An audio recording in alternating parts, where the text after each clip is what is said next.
What's up, investors? It's the Russian dude. Putin is running out of time. He just does not know it yet. Or maybe he does. And that's what makes him even more dangerous. Because the internal collapse of the Russian military has already secretly started. You can see it in every desperate draft campaign. We even spoke about it in previous video. You can see it in every fabricated success story, in every corpse buried under heroic silence in a mass grave. 3.5 years into the so-called special military operation, and the mask is finally slipping. Russia keeps hammering Ukrainian cities from the air, bragging about small gains in the east, while bleeding tens of thousands of men for inches of land. The Kremlin calls it a steady progress. The rest of the world calls it what it is, a declining effectiveness at the cost of increasing casualties. Might be too long of a way to say it, but you get the idea. Ukraine, meanwhile, keeps hitting Russia where it actually hurts. Deep inside the oil refineries, the economy, methodically destroying the illusion of invincibility. Putin wanted to outlast Ukraine and the West. Instead, he is racing against a clock that's ticking louder every single day. And the cherry on top is the so-called dire warning of Lukashenko to Ukraine. What's funny is that he even had the audacity to make such a statement, knowing in which exactly position his own country is in. And yet, the irony is just completely unbelievable. Let's talk about all these things in today's episode, plus I will have a surprise for you later in this video.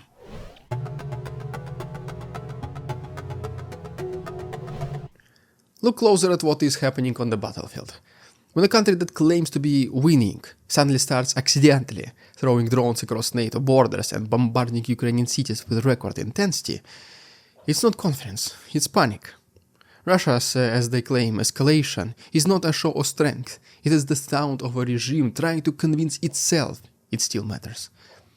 The attacks on energy infrastructure, the endless air raids, the senseless strikes on civilian centers, none of that is strategic anymore, it is reactive. Desperation dressed as defiance. They say it is the response to Ukraine stalling peace talks and America thinking to supply Tomahawks, but the escalation is only in rhetoric. All bark, no bite. Inside the Kremlin, anxiety is spreading faster than any Western sanctions ever could. Russian elites who once toasted a victory over champagne in their bunkered villas are now quietly calculating escape routes. Every month, fewer and fewer people are left inside Putin's inner circle, and every single one of them knows they could be the next ones on the hit list that only Putin has. The war that was supposed to take days is now bleeding the treasury dry. And no, sanctions did not collapse the Russian economy, at least not yet, but they did not even have to. They simply started choking it, slowly.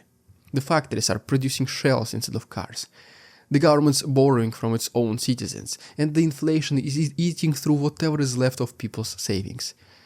The so-called stability Putin brags about is built entirely on war contracts, oil price luck, and delusion.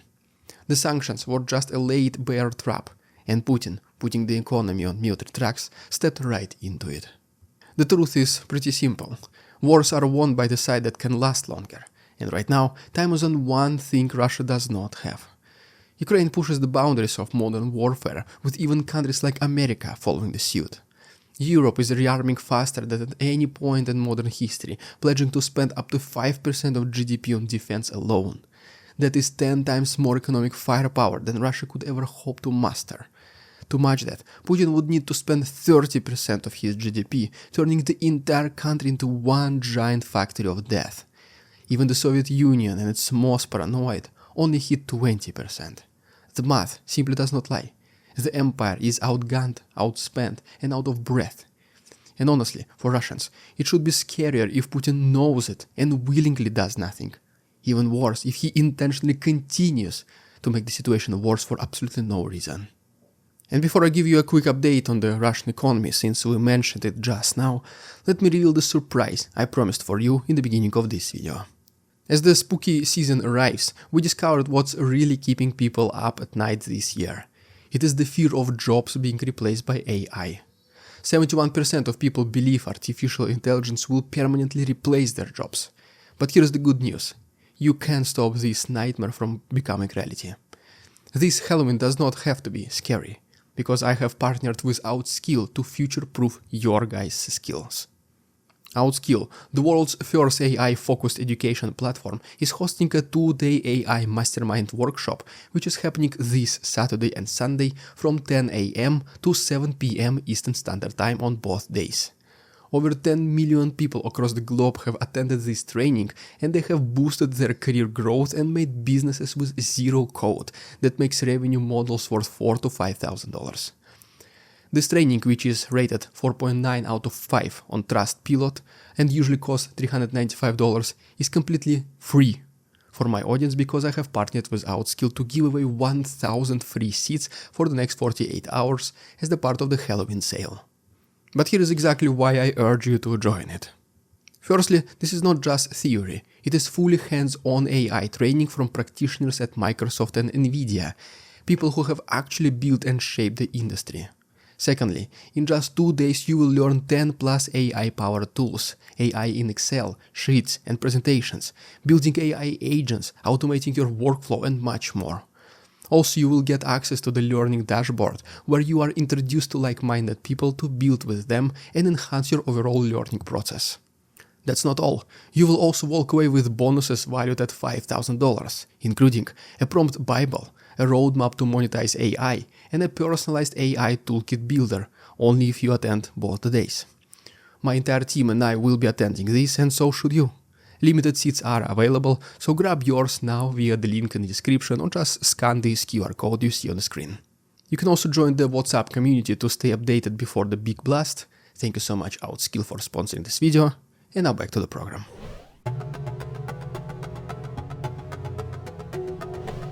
Every regime falls the same way, first gradually, then all at once. The internal collapse of the Russian military began the day it became more profitable to die than to live. Just think about it. The Kremlin has spent 3 years bribing its own citizens to fight, not inspiring them, not conscripting them by ideology, but paying them in rubles, bonuses, fake promises. Soldiers, mercenaries, ex-cons, Africans, Syrians, all lured into a war that was supposed to make them rich, and instead left them buried in unmarked graves. At the height of this war, Russia's economy looked strangely, suspiciously alive. That is precisely because the government flooded it with military spending. Factories hummed, not because people needed goods, but because soldiers needed bullets. For a moment, it even felt like growth. But you cannot feed a country with tank spare parts. Now this illusion is evaporating. Real interest rates are the highest in the world. Civilian businesses are dying. Workers are being forced into 4-day weeks because, well, employers simply cannot pay them. Pensioners are getting what are basically Russian cards, though of course the Kremlin insists they're called special support coupons. The richest side, as mentioned previously, always wins major conflicts. History proved it again and again. From the Cold War to every empire before it, the country with deeper pockets and stronger industry always prevails. Russia's entire GDP today equals less than what Europe spends on healthcare alone. Yet Putin keeps behaving like it's still a 1985, when Moscow could bully half the planet with nukes and oil. Only now the nukes are old, the oil is running out and nobody wants to buy it, and the people simply are tired. The war that once fueled national pride now fuels nothing but fear and fatigue. The problem for Putin is that his influence is shrinking. He cannot borrow from abroad, he cannot import Western tech, he cannot even access his own frozen reserves. The National Welfare Fund, that rainy day stash from all money, is already mostly gone. We also spoke about it many times in the past. Taxes are up, domestic debt is exploding, and the budget hole is widening every single month. Putin's miracle of fiscal conservatism has turned into a Soviet-style race to squeeze every last ruble out of a starving population. The empire is not expanding, it is eating itself alive. Yet, the Ministry of Defense still claims it is making progress along the front lines. What they do not say, though, is that the ratio of killed to inches of captured land is absolutely inhumane. Inches. That was not a mistake. The inches, once again. Let's talk about it in our next chapter.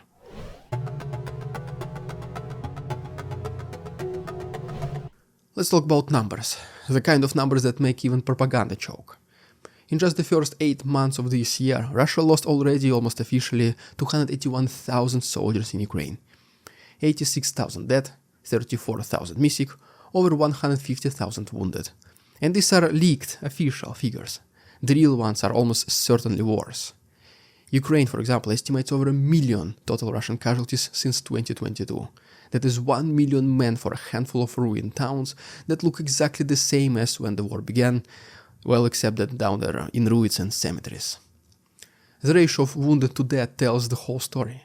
In most wars, for example, for every soldier killed there are 3 wounded. That's a classic 3-to-1 ratio. In Putin's war, however, it's nearly 1-to-1. That's because there is no medical evacuation, no field hospitals, no basic tactical training, nothing. The wounded are just left there to rot, abandoned, neutralized. The lucky ones get captured and end up telling the world how they were lied to, starved, and treated like disposable equipment. So, as you can see, even being captured as prisoner of war is much better future for those people.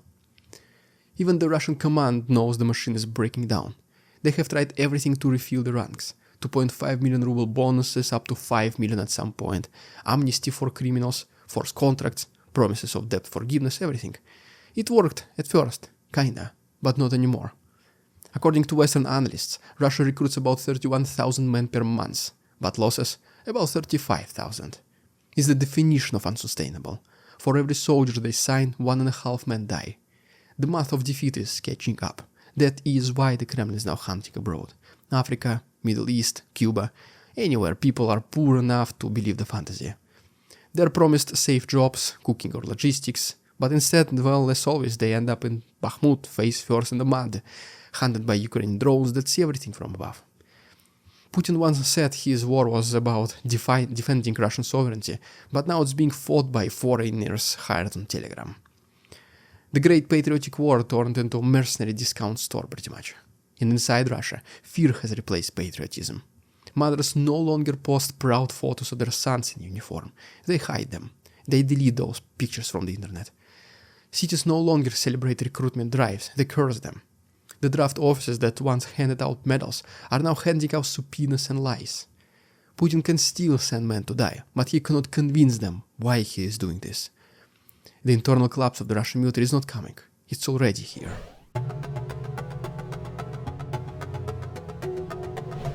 And then comes Lukashenko, the internal henchman of Moscow, who is now lecturing Ukraine about independence. I mean, you cannot make this up. The man who sold his country to Putin for a lifetime supply of oil discounts and police batons now warns Kiev it might cease to exist as a state. Belarus, a country that has not made a single sovereign decision since the early 2000s, suddenly playing the role of elder statesman. In his latest interview, for example, Lukashenko called for urgent negotiations, claiming that Zelensky should sit down and act responsibly. But, responsible to whom exactly? To Putin, who's been using Belarus as his personal launch pad since 2022. To the Russian troops maybe stationed in his forests and airfields, pretending they're just joint exercises. Lukashenko says Ukraine needs to protect its sovereignty, yeah, right, but, well, that's rich, coming from a man whose own army cannot sneeze without Russian permission. He even blamed Zelensky for the failure of peace talks, as if the problem was Kiev's stubbornness and not the missiles raining on its cities. But beneath the fake diplomacy, there is something else. A warning coated in hypocrisy. Lukashenko said Ukraine could disappear as a state, that's almost his literal quote, but what he really meant was that Russia is failing, and I'm terrified to go down with it. His nervous rambling about Slavic unity and acting urgently reveals exactly that. Fear.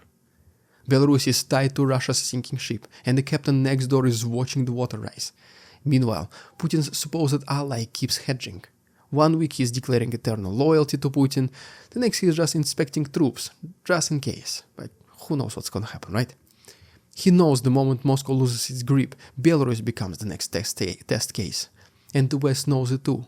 For now, Lukashenko is trying to look relevant, warning about missiles and pretending he is mediating world peace.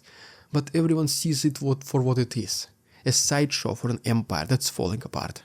Thank you once again Outskill for sponsoring this video. Please once again guys, if you want to claim one of the free spots, you can scan the QR code which is on the screen right now or use the link in the description. If you enjoyed today's episode, please subscribe to my channel for more videos like this. Thanks so much for watching, see you tomorrow.